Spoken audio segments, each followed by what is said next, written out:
आपने बिहार की कई सारी ट्रेनों पर मिथिला पेंटिंग्स बनी हुई देखी होंगी। ये काफी खूबसूरत लुक देती है ट्रेन को।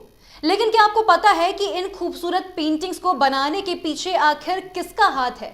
दरअसल एक 28 साल की लड़की है जिनका नाम आज फाइन आर्ट्स की दुनिया में खूब जाना पहचाना नाम बन चुका है। इनका नाम है सिन्नी।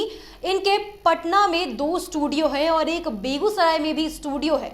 आज हम उन्हीं के बारे में आपको कुछ दिलचस्प बातें बताने वाले हैं। आपको बता दें कि इनके प्रोडक्ट्स की डिमांड दिल्ली ही नहीं बल्कि न्यूयॉर्क में भी होती है। 2017 में जब उन्होंने ट्रेन की बोगियों पर अपनी इस कल्पना को उकेरा तब वह मात्र 23 साल की थी। नाम है सिन्नी सोशिया। 28 साल की ये लड़की आज फाइन आर्ट्स की दुनिया में एक जाना पहचाना नाम है। उनका 3 स्टूडियो है।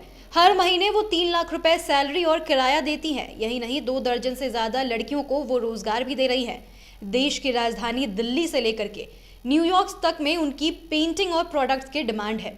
बचपन से डॉक्टर का बनने का सपना देखने वाली सिन्नी को यहाँ तक पहुँचने के लिए पहले समाज से और फिर अगले कदम पर गरीबी तथा आखिर में परिवार से एक लंबी लड़ाई लड़नी पड़ी। सिन्नी कहती हैं कि वो डॉक्टर बनना चाहती थी ताकि उनकी नर्स माँ को उनके ऊपर फख्र हो सके, लेकिन तब उसके पिता के पास इतने पैसे नहीं थे कि वो मेडिकल कॉलेज की फीस चुका सके। सिन्नी ने बताया कि जब मेडिकल की पढ़ाई का सपना टूटा तो उस वक्त जीने की चाह भी समाप्त हो गई। वो कहती हैं कि 2013 की बात है, एक दोस्त आर्ट्स में एडमिशन कराने की बात कहकर कॉलेज ले आया। तब पहली बार कला एवं शिल्प महाविद्यालय में एंट्री की। वह एडमिशन का आखिरी दिन था। उन्होंने तभी तय कर लिया कि दोस्त के साथ वो इसी कोर्स को करेंगी। जब घर में बताया तो लोग विरोध करने लगे, लेकिन फिर भी उन्होंने पीछे नहीं हटा और उस कोर्स को पूरा किया। एडमिशन लेने के बाद बड़ी चुनौती थी कि कॉलेज की फीस चुकाना। हालांकि फीस मामूली 5,000 रुपये थी, लेकिन फैमिली पर बोझ ना बने इसीलिए उन्होंने दुल्हन को मेहंदी लगाने का काम शुरू किया। इससे उनके कॉलेज का खर्च निकलना शुरू हो गया। इसके बाद वो मेहंदी लगाने वाली बन गई। बाद में उनकी सबसे बड़ी पहचान यही बनी। सिम्मी कहती हैं कि उनके कामयाबी की असली लड़ाई माँ ने लड़ा।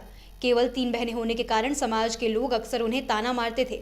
आशीर्वाद देने के बजाय भाई नहीं होने की कमी जताते थे।